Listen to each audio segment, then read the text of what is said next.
अमरावती जिल्ह्यातील संत्रा उत्पादक शेतकरी अडचणीत सापडलाय। संत्र्यांवर आलेल्या बुरशी रोगामुळे व्यापाऱ्यांनी संत्रा खरेदीकडे पाठ फिरवली आहे। झाडावरील संत्रा हा झाडावरच पिकून त्याची फळगळ होतीये।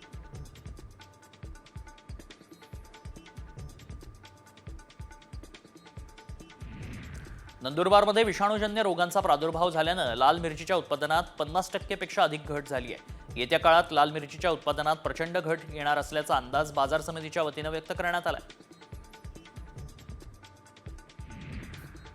जालन्यात उत्पादन खर्च वाढल्यानं कापसाला किमान 10 ते 12,000 रुपये प्रति क्विंटल भाव मिळाला अशी शेतकऱ्यांची अपेक्षा आहे। कमी भाव परवडत नसल्यानं शेतकरी कापूस विकायला तयार नाहीत, त्यामुळे जिनिंग उद्योग ठप्प पडलाय।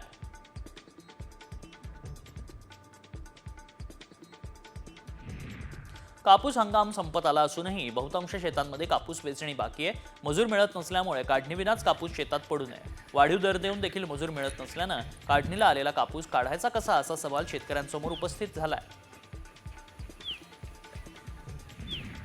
वाशिम जिल्ह्यात कापूस पिकावर बोंड अळीचा प्रादुर्भाव वाढलाय। उत्पादनात घट होण्याची शक्यता असल्यानं शेतकरी राजा चिंतेत आहे।